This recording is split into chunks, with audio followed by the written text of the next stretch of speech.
امروز یک صبح ناب پاییزی است. از آن صبح‌هایی که هوا بوی خنکی می‌دهد، بوی نم خاک، بوی چوب سوخته و آرامش محض روستا. پاییز فقط یک فصل روی تقویم نیست.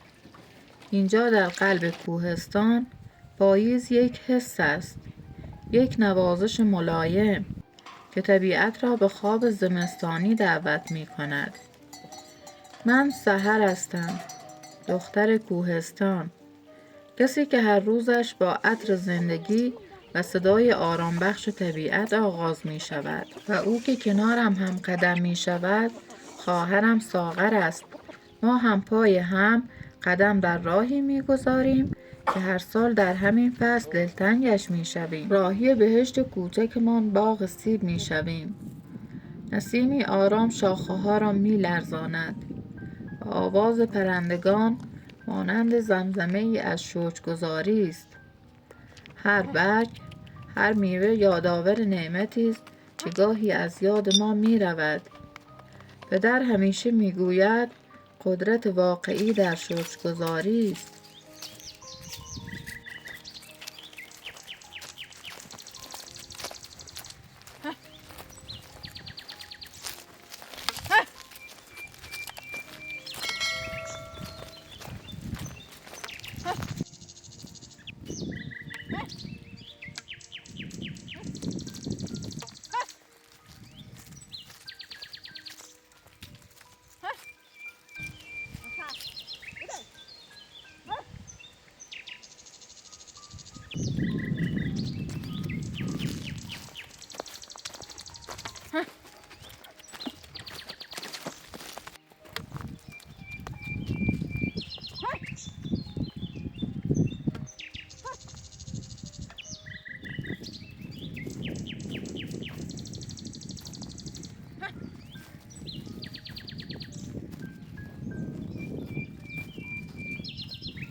فقط تو برو پایین بود.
اونجا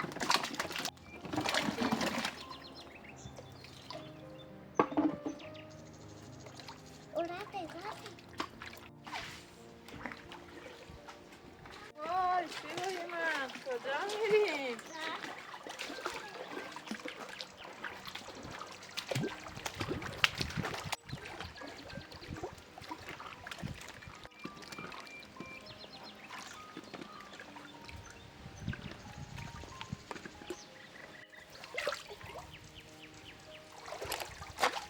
بیا بیا بیا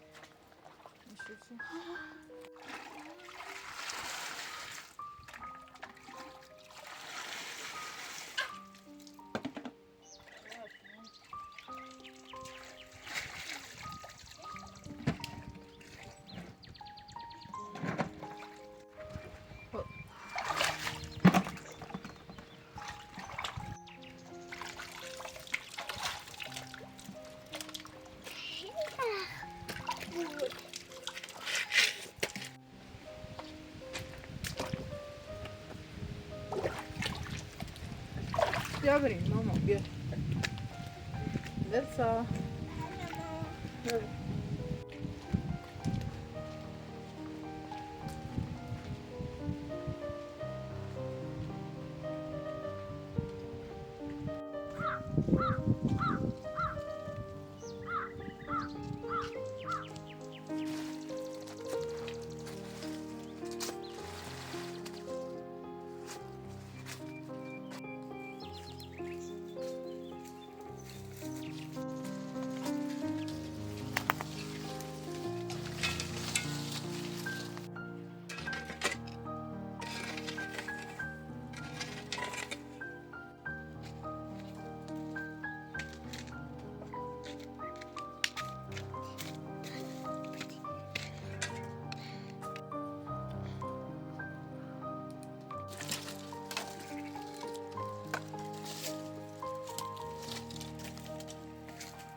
السا با شیطنت خود یادآور آن است که خنده و ساده زیستی نیز نعمتی بزرگ است.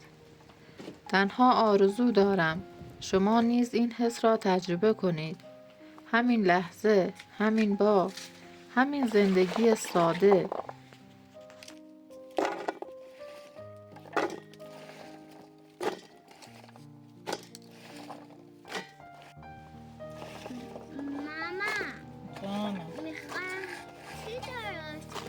من لباسک برای دخترم درست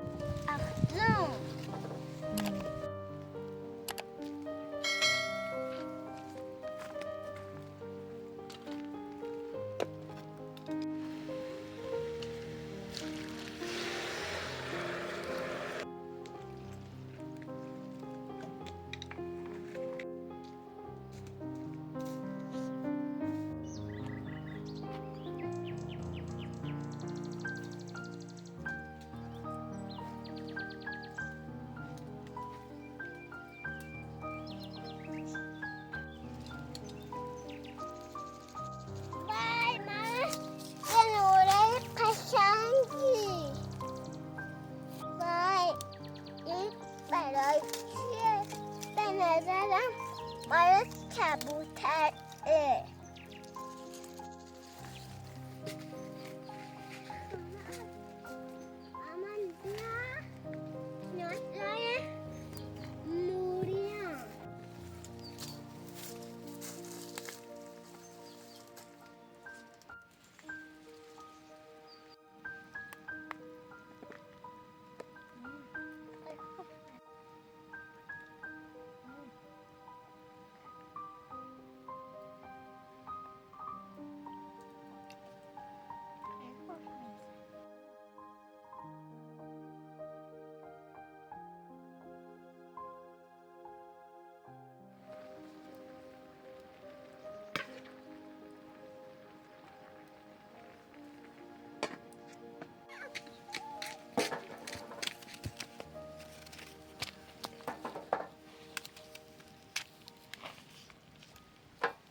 مامان چی میخواد؟ سیبانو کار میکنی. آره ماما، تو هم باید یاد بگیری پیش من. باش. مواظب باش ماما. باش.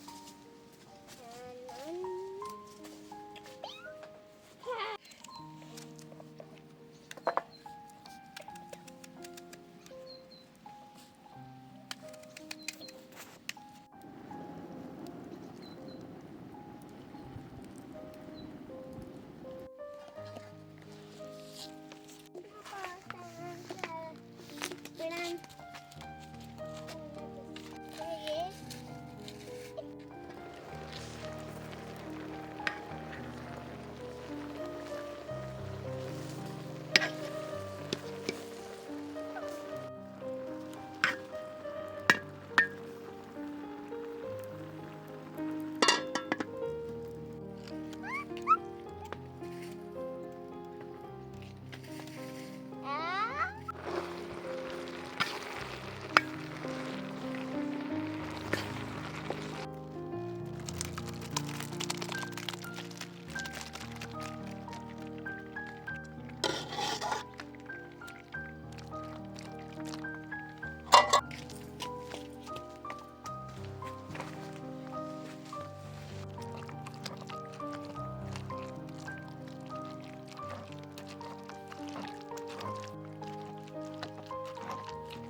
و هنگامی که خورشید پشت کوه‌ها پنهان می شود، سؤالی در ذهنم نقش می بندد.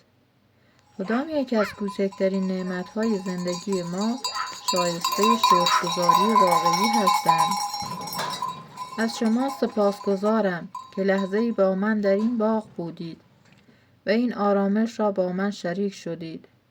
حضور شما ارزشمند است. امیدوارم قلبتان پر از شکرگزاری و عشق باشد. با عشق و سپاس فراوان، سحر.